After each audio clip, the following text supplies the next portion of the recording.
madaxweynaha dowladda federaalka Soomaaliya Maxamed Cabdullaahi Farmaajo ayaa ka qayb galay shirkii 29aad ee madaxda jaamacadda Carabta kaasi oo lagu qabtay wadanka Sacuudi Arabiya. wariyahayaga Cabduqaadir Qays oo nooga soo warama Sacuudiga ayaa warbixintaasi noo soo diray. shirweynihii 29aad ee madaxweynayaasha wadamada jaamacadda Carabta oo sanadan ay marti gelinayso boqortooyada Sacuudiga ayaa lagu qabtay magaalada Tehran ee bariga wadankan. madaxweynaha jamhuuriyadda Soomaaliya mudane Maxamed Cabdullaahi Farmaajo oo isagu booqasho ku jooga wadankan ayaa ka qayb galay shirweynaha 29aad ee madaxda wadamada jaamacadda Carabta kaasi oo sanadan looga hadlayay in ka badan 10 qodob oo quseeya dhibaatooyinka ka jira wadamada Carabta.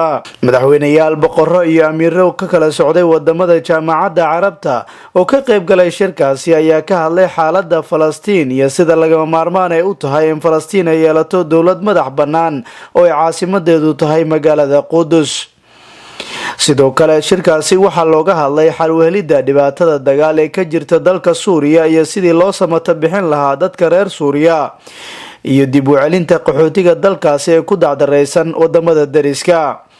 waxaa sidoo kale shirkaasi lagu soo hadal qaaday mushkiladda dalka Yemen iyo xal u helidda xaaladda jahawareerka ee Liibiya. xogayaha guud ee jaamacadda Carabta Axmed Abulqayd oo isagu khudbad dheer ka jeediyay shirkaasi ayaa waxa uu sheegay in xilligan loo baahan yahay meel looga soo wada jeesto dhibaatooyinka ka jira wadamada Carabta iyo sidii wax looga qaban lahaa.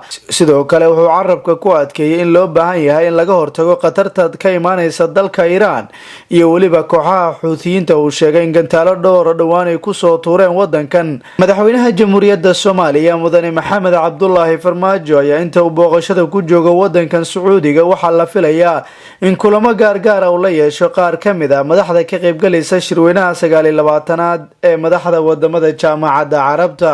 Cabduqaadir Qays, Somali Cable TV, Saudi Arabia.